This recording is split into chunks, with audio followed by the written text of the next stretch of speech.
입시를 묻다 피기맘. 입시특검 4회차입니다. 네, 지금 화면은 신청하는 페이지인데요. 입시.pgmam.com입니다. 여기에 입시 수다방에 여기 보면 참여 신청서도 있고, 제 이메일이 이렇게 있어서 이제 열화 같은 성원으로 이렇게 신청을 많이 해주셨습니다. 이제 그 질문들이 아무래도 정시 처리였기 때문에 이렇게 한 5가지 정도로 질문이 들어왔습니다. 우선은 중위권의 고민이 더 많았습니다. 사실은 이제 여기서 이제 중위권이라 함은 3보다는 4가 많고 더러 5도 껴 있는, 그래서 이제 인서울을 할 수 없는 학생들을 말합니다. 이제 그런 경우의 선택은 이제 수도권에, 제가 여기서 약간 재미있게 표현을 했는데, 이제 수도권의 불량대학이나 지방의 우량대학에 해당이 됩니다. 예, 그래서 이 고민을 많이들 하셨는데, 재수를 해야 된다든지, 편입 생각하면 그래도 수도권이 나은 게 아니냐, 이런 고민도 있으셨는데, 제가 그래서 이제 불량과 우량을 조금 분류해 봤습니다. 한 3가지 요소가 있습니다. 첫 번째, 이제 종교 이슈가 있다든지, 재단 비리가 있다든지, 그리고 재정이 부실한 대학들이 있습니다. 학자금 대출이 안 되는 수도권의 대학들도 있거든요. 이제 그런 대학을 피하는 방법, 그런 걸 제가 실제 예로 좀 말씀을 드리도록 하겠습니다. 그리고 이제 두 번째는 역시 최상위권, 거의 안 틀린 애들입니다. 다 맞거나 1개, 3개, 5개, 7개, 이 정도 틀린 친구들이, 이런 세계는 완전히 초미시의 세계입니다. 예. 부부의 세계가 아니라 완전 초미시의 세계라, 또 이제 동점자들이 많겠죠. 이런 친구들. 올해는 특히나 많았습니다. 작년 대비 어쨌든 국어 수학의 만점자가 많이 늘었기 때문에 동점자도 많고요. 또 이 사탐런이 굉장히 많아졌지 않습니까? 그럼으로 인해서 가령 이제 과탐 같은 경우에도 화원 만점자가 이제 많았고 좀 쉬웠다는 얘기가 있는데, 사실은 쉬운 게 아니라 이게 사탐런의 영향입니다. 그러니까 화학원을 한 애들이 굉장히 잘하는 애들만 많이 있었던 겁니다. 웬만큼 중위권 학생들이 사탐으로 이미 도망갔기 때문에 그 영향이 굉장히 크고, 반면에 이제 생원과 지원은 꽤 이제 어렵게 나왔습니다. 그런 부분에서 이제 어디서 어떻게 틀렸냐, 어떤 과목을 선택했느냐, 이것도 굉장히 중요했고요. 생윤하고 윤사도 그렇습니다. 한 해 전에는 굉장히 쉽게 나왔습니다. 이 두 과목이. 그래서 어떤 애들 제가 얘기를 들어보니까 10분 만에 다 풀었다고 그러더라고요. 아니나 다를까 만점자가 100분이니까 94밖에 안 떴습니다. 근데 이게 작년에는 굉장히 어렵게 나와가지고 사회탐구임에도 불구하고 표현 점수가 70점이 훌쩍 넘어가는, 그래서 이게 동점자만의 문제가 아니고 이제 틀린 개수가 오히려 역전이 되는, 3개 틀린 경우보다 5개 틀린 애가 더 좋은 대학에 가고, 인문계에서는 8개 틀린 애보다 11개 틀린 학생이 연세대에 더 높은 과를 지원하게 되는 그런 역전 현상도 많이 있었습니다. 그래서 그런 이제 최상위권 디테일하게 봐야 되는 그런 사례도 있었고요. 또 제가 뒤에서 보여드리겠지만 굉장히 난수표 같은 수능 성적표를 받은 사람도 있습니다. 다 좋은 등급이 나왔다가 한 과목이 확 부러져서 한 4, 5등급이 있다든지, 이런 경우는 정말 난감합니다. 그래서 이런 경우를 어떻게 해결하는지도 3번째 질문에서 준비를 했고요. 4번째 질문은 지금 이제 고3이 되는 경우입니다. 그래서 이제 10달 조금 안 남았습니다. 300일이 채 안 남았는데 플래닝을 어떻게 해야 되느냐 하는 질문도 꽤 많이 있었습니다. 요거는 제가 모두의 말씀을 드리자면, 이 플래닝이라는 게 사실은 3가지 액션이 한 단어에 담겨 있습니다. 그게 할 일의 순서를 정하는 겁니다. 근데 사람들은 거꾸로 합니다. 정하는 것부터 먼저 해요. 그러니까 더 오랜 시간을 들여서 꼼꼼히 해야 되는 게 내가 올해 한 해 동안 해야 될 일을 다 아는 겁니다. 그러니까 과목별로, 국어에서는 가령 봐야 될 교재, 들어야 될 인강, 과외를 받고 있다면 과외 선생님하고 시간 조절하는 거, 그 다음에 풀어야 될 문제집, 이런 리스트업을 먼저 다 충분히 해야 됩니다. 그런 할 일부터 먼저 파악을 하고 나서 그걸 이제 할당하는 겁니다. 그래서 그런 제가 뒤에 샘플도 준비를 해놨습니다. 그렇게 해서 그리고 이제 마지막에 가장 아름다운 합격 이야기는 제가 시간이 남으면 뒤에 이제 훈훈한 이야기가 있으니까 그렇게 준비를 하도록 하겠습니다. 그래서 오늘도 제가 앞에 한 5분 동안을 이렇게 5가지 질문에 대한 개요를 말씀을 먼저 드렸습니다. 그래서 이야기가 이제 솔깃하신지 진솔한지 저는 이제 항상 진솔 기술 지향을 하는데 이런 얘기를 중심으로 될 수 있으면 진솔하게 하도록 하겠습니다. 네, 시작하겠습니다. 네, 요거는 이제 지금 나가는 화면이 일반인들은 보면은 무슨 휴대전화 4자리나 아니면 차량, 버스 번호 같이 생각들을 하시는데 이게 다 제가 이번에 상담한 수능 등급입니다. 네, 그래서 뭐 1111도 있지만 저 맨 윗단의 끝쪽에도 1612가 있죠. 뭐 이게 수학이 6인 겁니다. 나머지 굉장히 좋은데 이런 경우 어떻게 하냐 이거죠. 이런 난감한 경우들이 꽤 많이 있다. 그래서 다 숫자지만 숫자면 스코어 아닙니까? 근데 이 스코어에는 엄청난 스토리가 있습니다. 사연들이 굉장히 구구절절한 사연이 있기 때문에 제가 그거를 아주 재미있게 한번 풀어보도록 하겠습니다. 네, 먼저 첫 번째 질문입니다. 이제 중위권의 고민이라고 말씀을 드렸죠. 예, 지금 나가는 이 화면의 그림은 수도권에 있는 대학을 총 나타내는 이미지입니다. 그래서 위치가 다 표시가 돼 있어요. 그래서 경기 북부에는 한 7, 8개 대학이 있고요. 아무래도 경기 남부에 훨씬 많은 대학들이 있겠죠. 이게 충청권으로도 연결이 되기 때문에. 그리고 이제 뭐 명문대 캠퍼스들도 주로 이렇게 있습니다. 그래서 이제 많은 분들이 이게 이 대학이 어떤 대학인지 잘 모르겠다 하는 대학들도 있는데 우리가 제가 여기 아까 말씀드렸듯이 수도권의 이제 불량 대학을 판별하는 3가지 판단 요소가 제가 여기 적어 놓은 대로 특정 종교하고 이슈가 있다든지 재단 비리가 있다든지 재정 부실이 있어서 그냥 이 경기도에 땅이 있는 부동산 업체에 불과한 대학들도 사실은 여기 있습니다. 버젓이 있기 때문에 제가 이제 특정해서 말씀드리기는 곤란하고요. 이게 사실이어도 얘기하면 명예훼손이 걸리기 때문에 이런 대학 중에 어머님들이 같이 연관 검색으로 검색을 하시는 겁니다. 제가 여기 빨간 글씨로 하는 걸로 검색을 하시면 이제 문제되는 대학을 찾을 수가 있어요. 네. 그러니까 이제 그럼에도 불구하고 이들 대학을 뭐 통학이 가능하다든지 해서 선택할 수는 있습니다. 예. 다만 제가 이 지방권 명문대학을 얘기하기 위해서 준비한 자료부터 보면서 말씀을 드리자면 우선은 이제 9개 국립대가 이렇게 있죠. 그래서 얼마 전에는 이제 국교위에서 이 10개, 9개를 다 뭐 서울대로 묶어서 프랑스처럼 뭐 이런 논의도 있습니다. 근데 분명히 이제 이 국립대들은 장점이 많죠. 일단 들어가자마자 다 효녀가 되는 겁니다. 네. 그런 점과 또 제가 오른쪽에 이제 이 뉴스 자료를 캡처해 왔는데 이게 작년에 법이 개정이 됐습니다. 그래서 지방대학 및 지역 균형인재 육성법이라고 합니다. 이게 원래는 권고였습니다. 그래서 채용 인원의 35%를 이제는 이 지역의 대학생을 뽑지 않으면 감사에 걸립니다.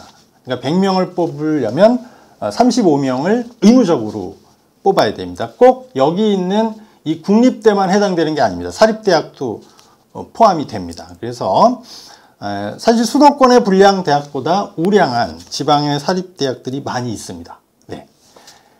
그리고 여기는 보면 이제 서울, 경기, 인천은 없고 이제 충청도와 경상도, 전라권, 그 다음에 강원권, 제주권 이렇게 나뉘는데 그 중에서도 말입니다. 여기가 아주 특별히 좋은 지역이 있습니다. 이들 지역이 사실은 다 똑같지가 않아요. 다 똑같지가 않은데 이 충청권은 우리가 소위 말해서 무슨 공단, 뭐 아무하면 공사, 뭐뭐원, 뭐 개발원, 뭐 정보원, 연구원, 뭐 기술원 하는 이런 기관의 수가 경상, 전라, 강원, 제주를 다 합친 개수보다 많습니다. 그게 왜 그러냐면 대전에 이제 정부종합청사가 있잖아요. 있고 세종시는 아예 행정수도입니다. 우리나라에. 뭐 수도를 옮길 뻔한 뭐 그런 지역이고 충청 남북도에도 14개소가 있습니다. 그래서 합치면 총 51개소에 해당이 되기 때문에 사실은 다른 지역의 국립대보다 오히려 여길 나왔을 때 혜택이 굉장히 큰 겁니다. 네.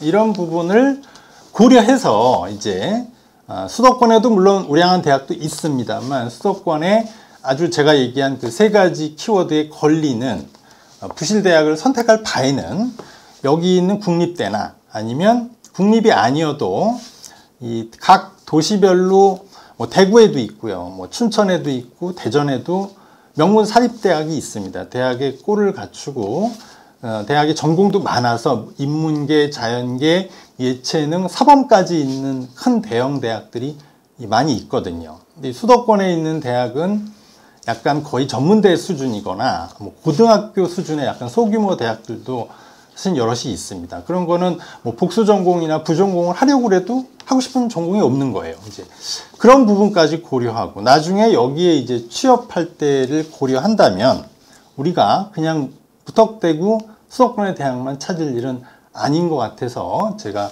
첫 번째 질문으로 중위권의 고민으로 해서 첫 곡지를 말씀을 드렸습니다.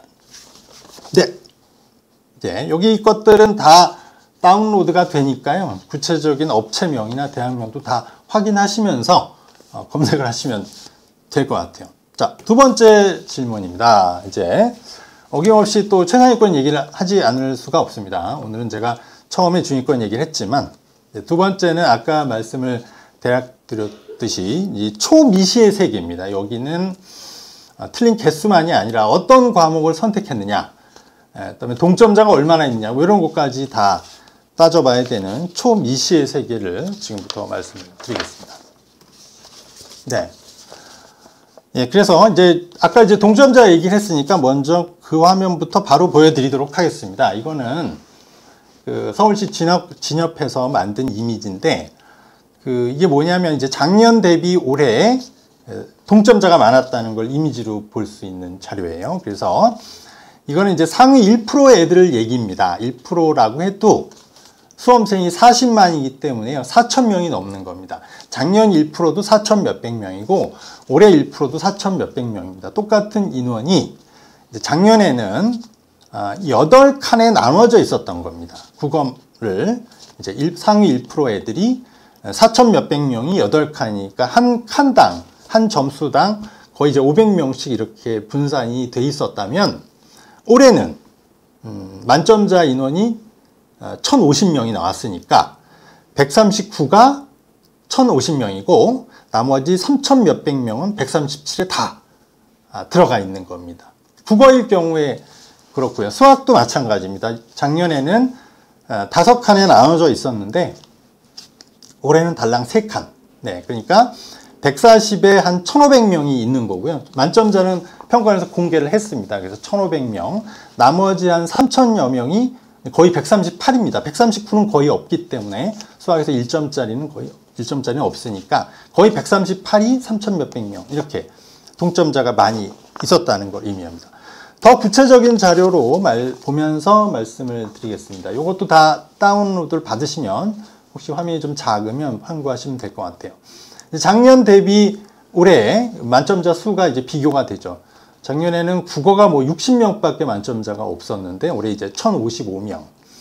네, 이렇게 나오고 수학도 600명대였는데 1500명 이렇게 나온 거고 아까 이제 제가 말씀드린 그 탐구 영역, 사회 탐구 같은 것도 보시면 오히려 재작년에 2024학년도 수능의 생윤과 윤사입니다.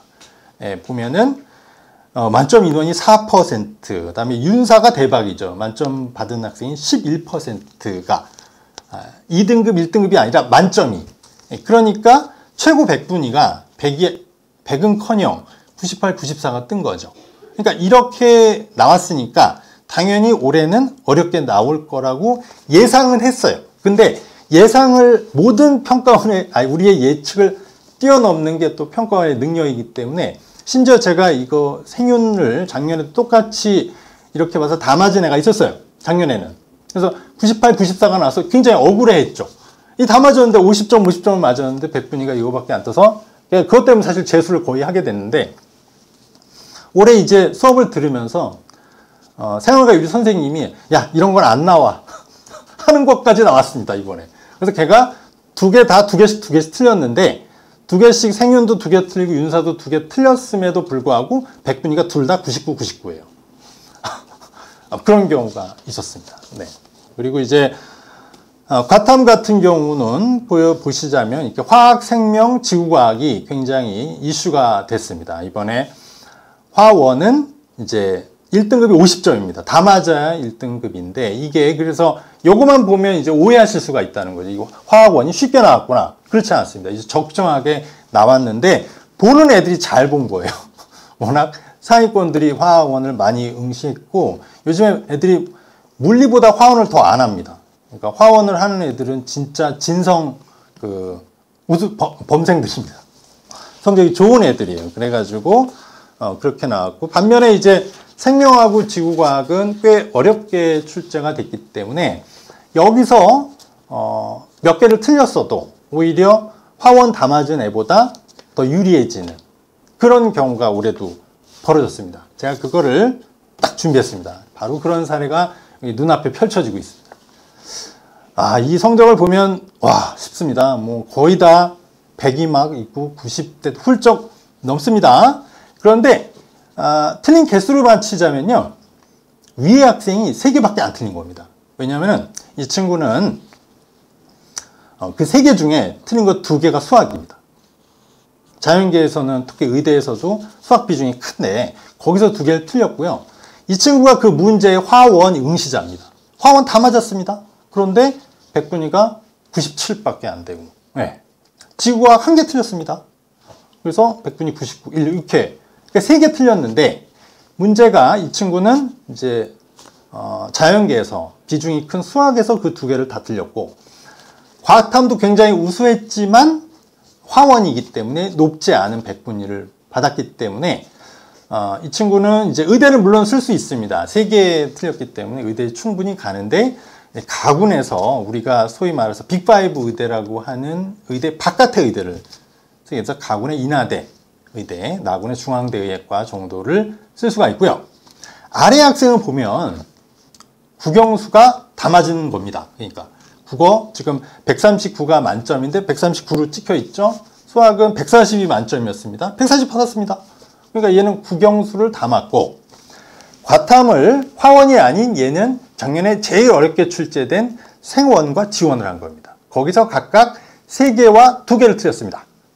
그럼 5개 틀렸잖아요. 그러니까 위에는 3개, 밑에는 5개 틀렸으면 위에가 더 잘한 것 같아 보이지 않습니까? 근데 실제로 지원할 때 보면 아래 학생이 훨씬 더 좋은 대학, 워낙 다 좋은 데지만 의대 중에서도 더 높은 의대를 쓰게 됩니다. 그래서 이 친구는 가군에서 고려대 의대, 또 얘가 그 내신도 굉장히 좋았던 친구라서 교과 전형으로 의예과를 썼습니다.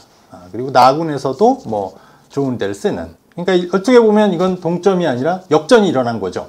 네, 이런 일이 이 최상위권, 극상위권엔 있습니다. 네. 그 밖에도 구구절절 참 사연들이 많아서 제가 요약 형식으로 이렇게 준비를 했어요. 네. 네, 이거는 맨 위에 있는 학생이 더 완전 정말 구구절절한 사연이 있는 학생입니다. 이 학생은 1개밖에 안 틀렸어요. 그러면 여러분 생각해 보세요. 수능에서 1개 틀렸으면 무슨 걱정이 있겠나 싶으시잖아요. 네. 근데 이 친구가 그 1개가 하필 수학이고요. 그리고 과학에서 2과목을 응시를 안 했어요. 네. 이 2과목을 응시를 해야 서울대는 1과목, 2과목 하면 3점, 2과목 하면 6점이나 줍니다. 이 극상위권에서 이게 사실 크지 않습니까? 그리고 이 친구의 사연은 뭐냐? 이 친구가 삼수생입니다. 근데 첫 해에도 의대를 갔어요. 호남권 의대에 붙었습니다. 첫 해. 그래서 살짝 아쉬움이 있었어요. 그래서 재수를 했습니다. 해서 영남권에 좋은 의대에 들어갔어요. 그래서 정말 그 대학에 남아서 열심히 자기는 의사의 길을 걸으려고 했습니다. 근데 아시겠지만 작년에 공부를 할 수 있지가 않아요. 다 휴학이야. 뭐 동맹 휴학이나 마찬가지인 상태라 공부를 할 수가 없는 겁니다. 그래서 그냥 2학기 때 수능 한 번 더 봤습니다. 그런데 이제 잘 본 거예요. 이 친구가 재작년에 수학이 워낙 어려웠지 않습니까? 국어 수학이 굉장히 어려웠는데 작년에는 그거에 비하면 훨씬 조금 덜 어려운 시험이었기 때문에 그 운도 있고 그래서 잘 본 거예요. 한 개밖에 안 틀렸는데 그게 수학이고 얘는 이제 의대만을 목표로 했기 때문에 당연히 투 과목은 거들떠도 안 본 겁니다. 근데 이렇게 잘 볼 줄은 사실 몰랐던 거예요. 그래서 이런 경우 이렇게 하기로 결정을 했습니다. 나군의 서울대는 꼭 써야겠다. 이거는 되든 안 되든 내가 한 개를 틀리고 세상에 서울대 의대를 못 쓸 수는 없다. 이걸 써야 되니까 이건 쓰고 대신에 가군을 서울대 다음에 의대 있지 않습니까? 거기 그 다음 의대를 쓰겠다. 그래서 가톨릭대 의대를 잡고 가고 서울대는 그래도 쓰겠다. 예, 저도 이 친구의 결과가 굉장히 지금 주목되고 있습니다. 귀추를 지금 하고 있습니다. 그래서 이제 나군에 합격하기를 바라고 가능성도 있다고 봅니다만 올해 이 친구의 결과가 큰 이제 인구에 회자될 거라고 생각하고 있습니다. 네, 재밌죠. 그리고 네, 알려주실 거죠? 네네. 그리고 다음 편에 제가 소개를 하고 이 한 개, 세 개, 다섯 개는 다 결과도 피드백을 해드리도록 하겠습니다. 예. 두 번째, 세 번째 학생은 이제 세 개, 다섯 개 학생이니까 뭐 아까 말씀드린 거로 가름하고요. 네 번째 학생부터 인문계입니다. 그러니까 여기부터 보세요. 이렇게 한 개부터 다섯, 여섯 개까지는 의대를 다 갈 수 있고요. 이제 그 아래 일곱 개를 틀렸는데 인문계입니다. 그러면 여기는 이제 굉장히 잘했죠. 국어 한 개, 수학은 확통을 한 겁니다. 미적이 아니라 한 개. 생윤 4개, 사문 1개. 생윤 4개 틀렸지만 생윤이 워낙 어렵게 나와가지고 2등급입니다. 4개 틀려도. 사문도 1개, 1등급 이렇게 나와서 자 7개 틀리면 의대에서는 어렵잖아요. 갈 수 있는 의대도 있습니다만 아주 상위권 의대를 꿈을 못 꾸는데 그걸에서 벗어난 인문계에서는 이제 무소불위의 권력입니다. 다 갈 수 있습니다. 연세대 제일 좋은 과, 경영. 서울대는 심리도 붙습니다. 예. 문과에서는 이제 인문계에서는 7개 틀렸다. 이거는 완전 깡패입니다. 다 해결이 됩니다. 네. 그리고 그 아래 학생은 이제 자연계인데 얘도 이제 국어를 2개, 수학 1개, 생지 어려운 거에서 4개를 틀렸기 때문에 이 친구도 굉장히 이제 우수한 경우인데 얘는 이제 의대 아니라 약대를 생각하는 경우라서 가구는 이제 중앙대 약대를 쓰고 중앙대는 뭐 약대에서는 거의 서울대와 어깨를 견주는 그런 대학이기 때문에 여기를 썼고 그냥 나구는 서울대 첨단유아 되는 과를 그냥 썼는데 얘는 둘 다 돼도 약대를 가겠다고 지금 밝힌 학생입니다. 그다음에 이제 8개인 2명의 학생들은 둘 다 이제 서울대를 쓸 수가 있습니다. 왜 그러냐면 투 과목을 했어요. 둘 다 8개 틀린에도 물투를 만점 받았죠. 그다음에 아래 학생도 물투를 했습니다. 그래서 얘는 서울대 중위권 이상의 학과를 쓸 수가 있게 됩니다. 그다음에 또 이제 그 맨 아래 학생은 사실 8개 틀리면 어렵습니다. 어려운 게 이 친구는 또 8개인 데다가 영어가 2등급이에요. 이게 총점에서는 안 잡히지만 뭐 진짜 0.0 몇 차이로 당락이 결정되는 이 정식 의대에서는 사실은 치명적인데 이 친구는 이제 전적대학이 굉장히 좋아서 전적대학이 카이스트라서 이제 나군에만 서울대를 될 수 있는 과를 하나 잡고 가다를 모두 다 상향 지원을 이렇게 하는 경우도 있습니다. 그래서 사실은 작년 수능 난이도가 아주 어렵진 않았기 때문에 이렇게 8개 틀리면 의대는 거의 못 쓰는 게 된 겁니다. 그 전에는 10개까지도 이렇게 붙는 사례가 있는데 그래서 이제 틀린 개수보다는 아까 말씀드렸듯이 어떤 과목에서 몇 개를 틀렸냐, 어떤 과목을 선택했느냐가 이 성적대 학생들에게는 굉장히 중요하다. 완전 초미시의 세계다라는 점을 보여드렸습니다. 네. 다음 사례도 이건 인문계 사례입니다. 아까 제가 자연계 의대 사례를 말씀드렸기 때문에 이거는 인문계에서 약간 재밌는 사례로 보여드리겠습니다. 자, 먼저 틀린 개수를 말씀드리겠습니다. 위의 학생은 일단은 등급만 봐도 와서 뭐 하나 빼고 다 1, 1이니까 좋아 보입니다. 예. 그런데 아래 학생은 2가 2개 있고 사회탐구도 하나가 3이 있잖아요. 그러면 확 뭐 죽을 죄를 진 것 같은데 크게 뭐 못한 것 같다는 생각이 드실 수가 있는데 전혀 그렇지 않습니다. 왜냐? 틀린 개수로만 놓고 보면요. 위에가 11개 틀렸거든요. 네. 위에가 국어 2개, 그 다음에 수학 5개, 그 다음에 생윤과 윤사를 한 거예요. 그러니까 어렵게 나왔던. 이 친구가 그 문제의 재수생이었어요. 재수생인데 현역 때 이 친구가 생윤, 윤사 다 맞았거든요. 그때 94, 98밖에 안 됐어요. 100분위가.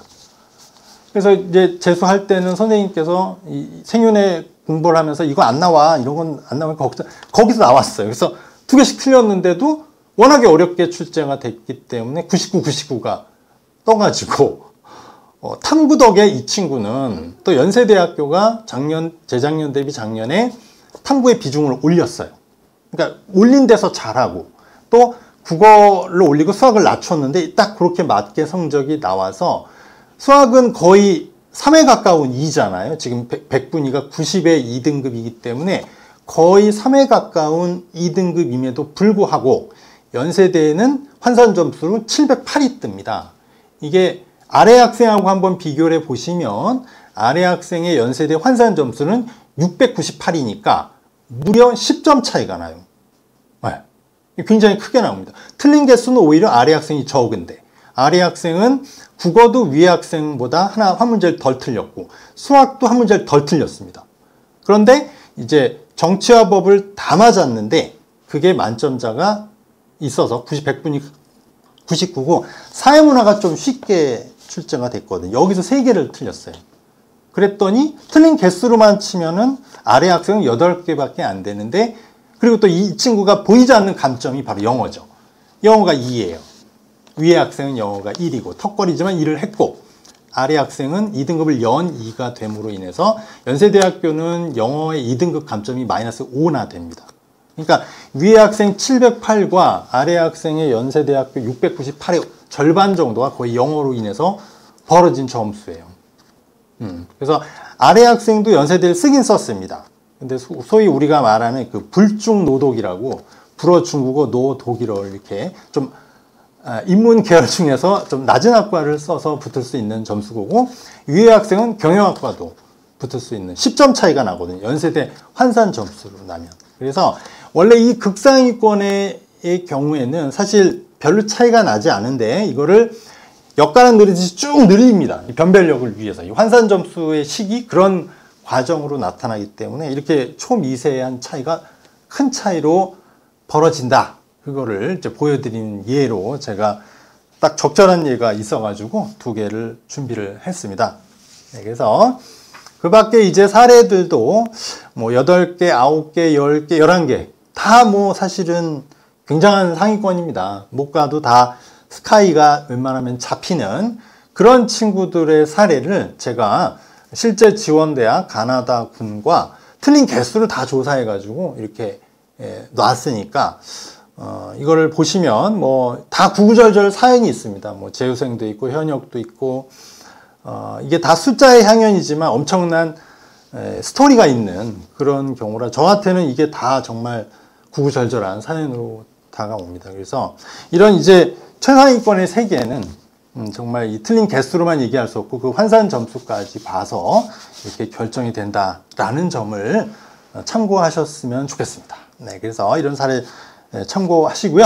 네, 이제 그 3번째 질문입니다. 난수표 같은 정시 지원 사례. 이제 아까까지 본 애들은 양반입니다. 사실 이런 점수는 양반이고, 요런 점수도 양반입니다. 지금 보시는 자료들은 자, 숫자는 뭐 1, 2, 3이 다 있지만 자세히 보시면 3이라고 찍혀 있는 거의 100분위가 거의 2에 가까운 100분입니다. 그러니까 지금 제가 제목을 평범한 수능 성적과 지원 사례로 말씀을 드린 거는 등급이 고른 아이입니다. 그래서 국어, 수학도 거의 2이고 영어도 2죠.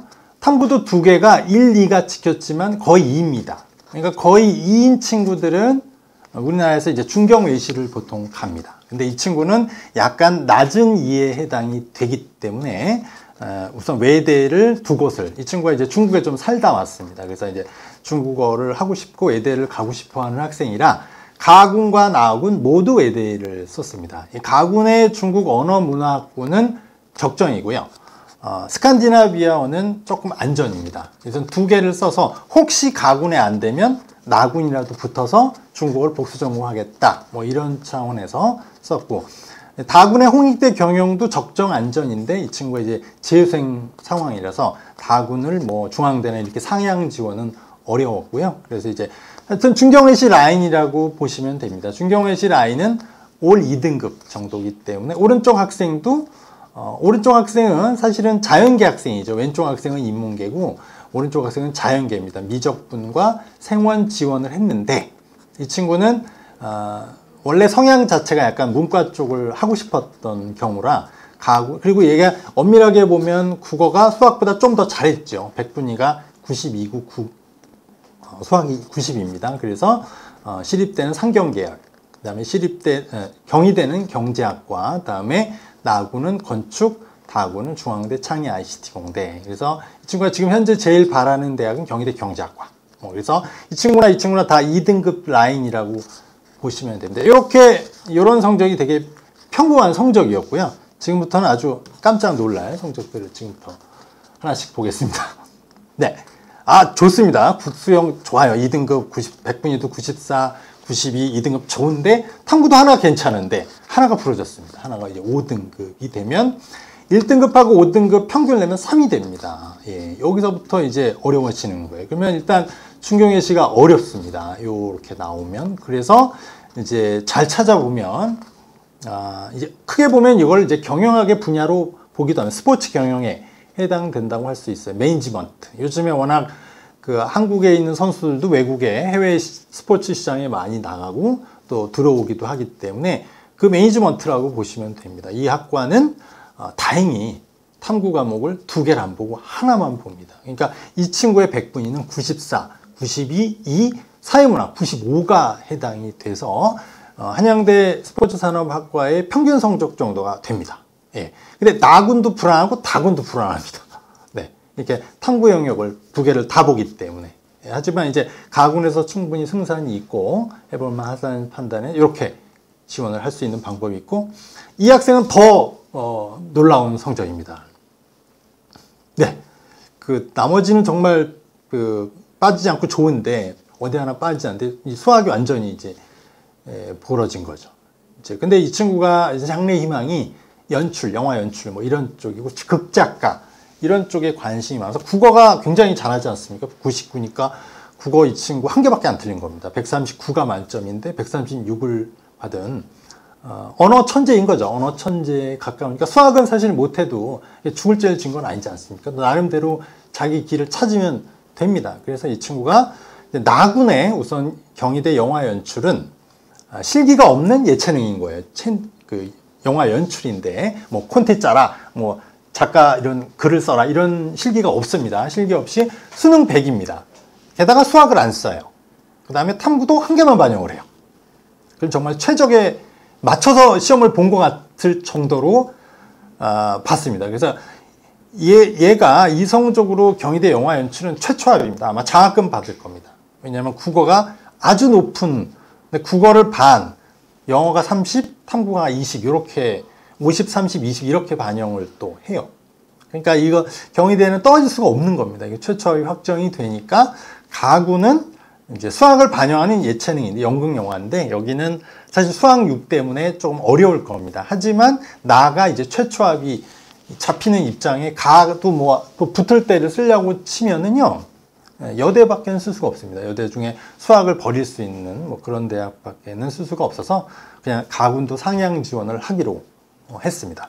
한양대는 수학도 반영을 합니다. 그래도 근데 여체능이니까 어쨌든 뭐 아주 그렇게 다 1등급만 오는 건 아니니까 한번 해볼 만하다 이렇게 했고, 다군도 쓸 수는 있는데 이제 이 여대의 언론 홍보나 이 친구하고 그래도 궁합이 맞는 전공들 뭐 문화예술 경영 이런 건 좋아하겠죠. 이런 정도를 썼다 이렇게 보시면 됩니다. 네.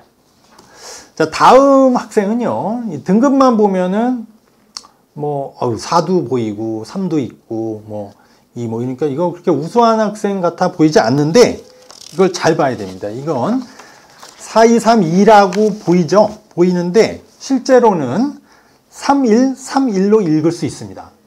왜 그러냐면 국어가 4지만 백분위가 75입니다. 그러면 3에 가까운 4예요. 그러니까 이 성적은 4232로 쓰고 읽기는 3131로 읽을 수가 있으니까 자연계에서는 꽤 괜찮은 대학을 쓸 수가 있습니다. 그래서 가군의 동국대 산업공학, 그다음에 나군의 시립대 교통공학, 다군의 중앙대 ICT 공대를 쓰면 아마 2곳 정도는 합격이 될 겁니다. 가군, 나군은 붙을 가능성이 높은. 이제 자연계는 워낙에 골고루 잘하지 않아도 수학과학의 비중이 크거든요. 70% 가까이가 수학과학의 힘이라서 국어, 영어가 조금 약하더라도 웬만한 중위권 공대를 갈 수가 있습니다. 네, 자연계였고요. 이 학생도 성적이 약간 특이합니다. 이 친구는 인문계 학생인데 국어가 1이고 막 수학, 영어가 다 4. 근데 여기서 이제 심각한 건 영어입니다. 사실은 왜 그러냐면 수학도 4고 영어도 4니까 뭐 비슷한 거 아니에요? 아닙니다. 이 영어 4는 왜냐면 영어는 절대평가잖아요. 그러니까 영어 이 4는 5나 6으로 보셔야 돼요. 그래서 얘는 뭘 찾아야 되느냐? 우선 국어가 비중이 높고 국어랑 탐구 비중이 높고 탐구도 2, 3이니까 나쁘지가 않잖아요. 그래서 국어 탐구의 반영 비율이 높고 영어 반영비 낮고 게다가 이제 영어 4등급이 감점을 최소화하는 대학을 찾기가 어렵습니다. 이 모든 조건을 찾기가 굉장히 어려운 경우에 해당이 됩니다. 이런 이제 불균형 성적은 그래서 이제 여기 있는 가구는 이제 세종대 인문사회계열 이게 영어 감점입니다. 영어 1등급이 200, 2등급이 195, 3등급 190, 4등급 그나마 세종대가 나은 이유는 다 똑같이 5점씩 깎았다는 게 그나마 나은 거예요. 다른 대학은 3등급, 4등급의 점수를 확 날려버립니다. 더 크게 날려서 4등급은 영어 4등급은 우리 대학에 오지 마 하는 강력한 의지의 표현을 이렇게 영어 등급별로 이렇게 하고 있어요. 그러니까 사실은 이 영어는 절대평가고 그러니까 우리가 조금 노력을 해서 적어도 2, 3등급은 맞도록 노력을 하시는 게 수시에도 수능 최저 맞출 때도 사실 영어가 효자 종목이지 않습니까? 그러니까 하는 게 좋겠다. 그런 사례로 보여드렸습니다. 네. 다음 사례가 마지막 사례인데요. 이것도 점수가 좀 특이합니다. 수학, 영어가 괜찮고 탐구도 하나가 좋은데 국어가 너무 부러진 자연계 학생. 뭐 이러면 이런 경우에도 마찬가지 요령으로 국어 반영비가 최소인 대학. 그 다음에 탐구를 2개를 보시면 하나가 높아요. 91 높죠. 2등급 중에서도 높은데 하나가 4등급 끝이에요. 거의 5등급에 가깝기 때문에 이런 경우에는 이제 탐구를 한 과목 반영하는 대학을 찾는 게 좋습니다. 그래서 가군의 광운대는 국어 반영비가 좀 작습니다. 그래서 여긴 조금 어려울 수 있고 다군의 가천대가 탐구를 한 과목만 반영을 합니다. 그래서 여기 2개가 아니라 하나만 반영하면 이제 91이라는 반영비가 높고 또 수학도 93, 영어도 2등급이 되니까 여기는 이제 안정권의 대학을 하나 걸고 이제 가나를 소신 상향 지원하는 이런 전략을 써야 됩니다. 예, 그래서 이렇게 다양한 점수대의 불균형 성적을 해결하는 방법에 대해서 대략적으로 말씀을 드렸고 이런 사례들은 우리가 그 수시 지원의 첫걸음은 정밀한 정시로 갈 수 있는 대학을 아는 거거든요. 그래야 이제 그걸 기준으로 이제 수시 지원 대학을 선정할 수 있기 때문에 제가 올해 이제 요거부터 먼저 말씀을 드리게 됐습니다. 네. 네, 그리고 자, 네 번째 질문입니다. 네 번째 질문은 이제 고3이 되는 수험생 어머님께서 하신 질문이었어요. 이제 10달 계획을 어떻게 세우는지 모르겠다. 벌써 1월이 거의 다 갔다. 네, 그리고 다음 주면 이제 또 명절이 있고 뭐 하다 보면 이제 금방 가지 않습니까? 그래서 이제 그런 고민을 하셨는데 이제 제 경험상 이걸 하나 보여드리겠습니다. 이제 플래닝에 대해서 플래닝이라는 것은 한 단어지만 저는 이렇게 3가지 액션이 들어가 있다. 녹여져 있기 때문에 사람들이 많이 이걸 헷갈려하고 어려워하는 것 같습니다. 근데 먼저 그냥 플래너를 써봐 막 이런 거는 다들 이제 알고 있으니까 그냥 뭐 대박대박 먼저 써요. 그냥 그 칸에다가 이제 이번 주에 할 일 쓰고 이렇게 성급하게 하는데 먼저 이게 3가지 액션입니다. 할 일의 순서를 정하는 겁니다. 그러니까 정하는 걸 맨 마지막에 해야 된다는 거죠. 그래서 먼저 할 일부터 과목별로 내가 올해 이 과목에 대해서 총 봐야 되는 책, 그다음에 인강, 그리고 뭐 과외나 뭐 이런 모든 봐야 될 것들을 이렇게 작성을 해보는 겁니다. 지금 과목별로 이 친구는 한 2, 3등급 정도 되는 학생의 사례입니다. 그래서 여기 칸에다 엑셀에다 이렇게 정리를 했죠. 예. 얘가 이제 곧 이제 수능 특강, 수능 완성이 이제 나옵니다.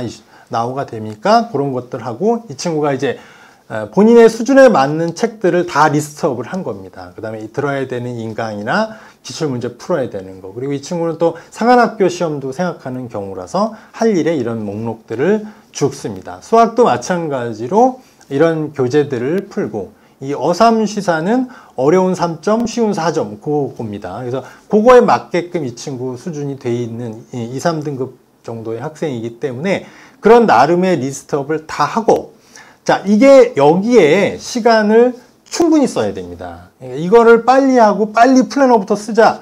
그러면 플래너는 빨리 쓸 수 있겠지만 나중에 더 오래 걸립니다.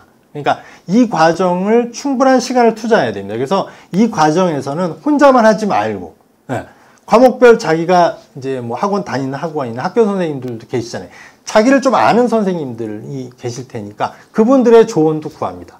그 다음에 나랑 뭐 친한 친구들도 있지 않습니까? 걔네들이 또 혹시 내가 빠뜨린 거 이런 걸 또 아는 게 있는지 이런 부분을 꼼꼼하게 점검을 받아가면서 이 칸은 그러니까 한 페이지 정도를 할당을 해서 여백을 둬야 됩니다. 여백을 둬야 나중에 또 생각이 날 수 있거든요. 할 일이. 그런 것들을 여기다 또 적고 그러면서 하면서 이제 지워 나가고 이제 10달 동안을 또 이 할 일에 맞게 배분하고 그러고 나서 주간까지 작성할 수 있으면 해야 그게 맞는 순서지 지금 거꾸로 하고 있거든요. 대개는 주간 단위부터 먼저 다 쓰고 근데 그렇게 하다 보면 나중에 또 바꾸게 됩니다. 네, 그리고 또 추가되고 이런 일이 있으니 순서를 이렇게 하자는 말씀을 꼭 드립니다. 그리고 요거를 혼자만 하지 말아야 되는 이유는 혼자 완벽하게 알면 중위권이 아닙니다. 네, 그거는 혼자 자기가 할 걸 다 알면 걔는 뭐 이런 거 안 해도 될 애 아니겠습니까? 그러니까 꼭 이거를 그동안 나를 거쳤던 내가 좋아하는 선생님들, 담임 학교 선생님들하고 같이 의논해서 제가 여기서 뭐 빠뜨린 게 있을까요? 그럼 뭐 학교 선생님도 조언해 주실 수 있고 학원 선생님도 조언해 주실 수 있고 뭐 과외를 받으면 과외 선생님도 조언을 해 주실 수 있습니다. 근데 그렇게 해서 꼼꼼하게 리스트업을 먼저 하는데 시간을 충분히 쓰자. 그 다음에 이제 개별, 월별, 주별 일정표를 만드는 것이 좋겠다. 제가 그렇게 말씀을 드립니다. 자, 마지막으로 가장 아름다운 합격 이야기 또 궁금해 하셨어요. 오래 하면서 기억에 남는 그런 얘기를 하셨는데 이 얘기는 제가 이거를 화면을 좀 준비했습니다. 지금 여기 사과가 하나 보이시는데 이 사과는 일본 아오모리현의 사과입니다. 네. 이게 태풍이 몰아쳐가지고 90%가 떨어졌어요. 10%만 붙어 있었다고 합니다. 그래서 이 농부가 망할 뻔했는데 이 친구가 그 90%의 폭풍우를도 견디고 존버해서 남은 이 사과를 합격 사과라고 명칭을 붙여서 10배의 값으로 팔아서 대박이 났다는 얘기입니다. 그래서 저는 이렇게 생각합니다. 지금 많은 학생들이 이제 10달이 남았는데 중간에 포기합니다. 많이. 예, 예. 근데 버티는 자가 승자입니다. 지금 제가 아까 드린 말씀대로 너무 급하게 욕심 부리지 말고 존버하면 승자가 됩니다. 이 사과처럼 끝까지 남아있는 사람이 되면 승자가 될 가능성이 높다. 이게 가장 아름다운 합격 사과를 끝으로 제가 이번 회차는 마치도록 하겠습니다. 네.